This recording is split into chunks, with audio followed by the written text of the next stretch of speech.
Bon là, il y a moins de vent ici alors. Qu'est-ce que tu me voulais? Non mais ça va, mais attends, je suis parti en vacances après la tannée de la dernière fois, c'est pour me reposer. Tu me fais chier. Tu me fais chier, mais tu m'en revaudras ça. Bon, bouge pas, attention. Tac. Alors, qu'est-ce qu'on a là? Lords of Scotland, bon. Bah, j'ai essayé de trouver un endroit pour t'expliquer ça.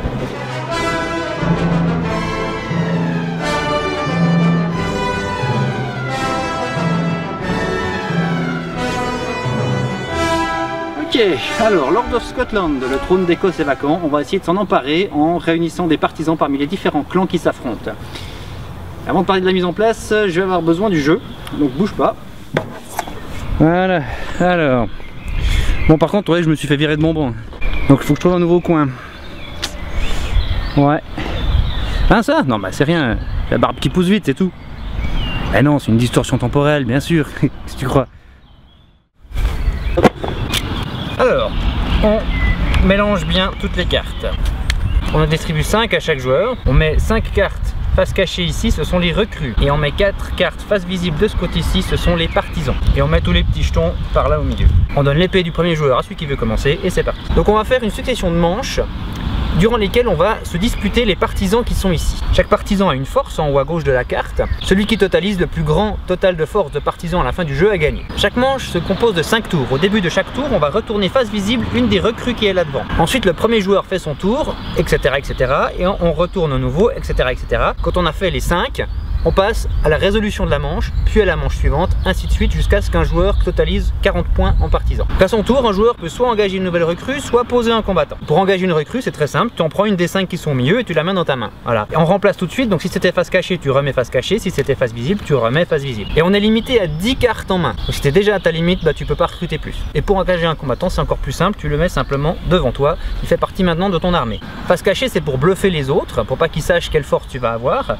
Et face visible, c'est pour tenter d'utiliser son pouvoir. Parce que donc les combattants sont répartis en différents clans, chaque clan ayant un pouvoir spécifique qui peut s'activer si tu mets un combattant de ce clan face visible et qu'il n'y a aucun combattant face visible dans les armées des autres joueurs de valeur plus faible que le tien. Donc là le 12 il est costaud en bataille, mais il va être difficile à utiliser pour son pouvoir.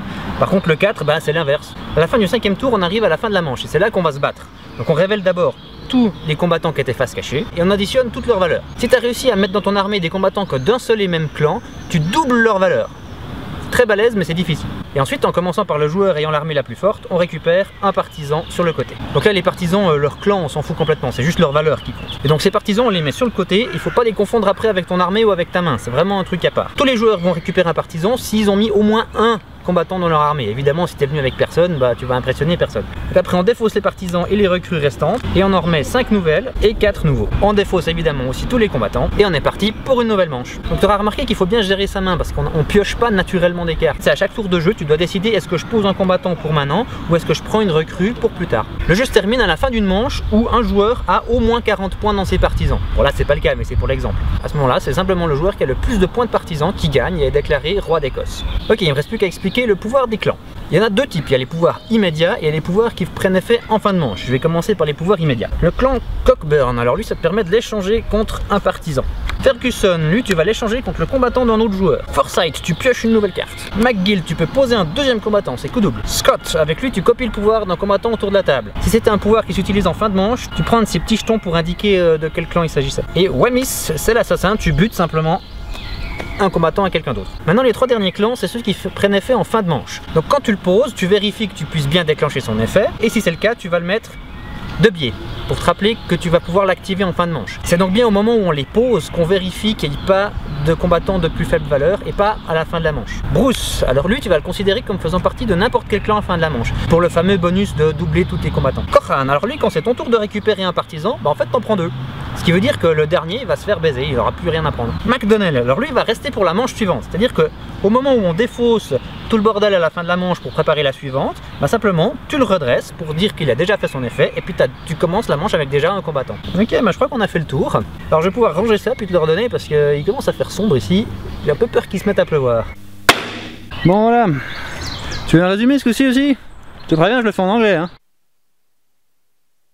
So the game is basically fairly easy. At your turn you have only two options. You can either pick up a new recruit from the line or you can place a new warrior on the battlefield.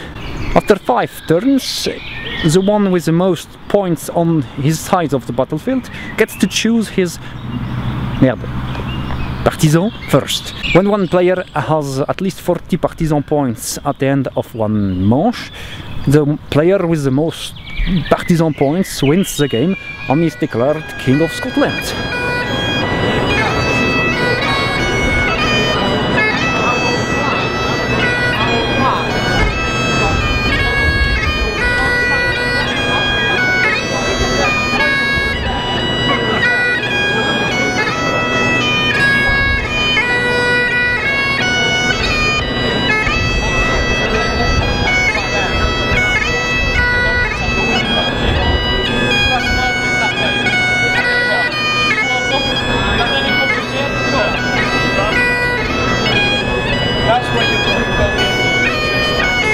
Now grab your claymore and go to the battlefield.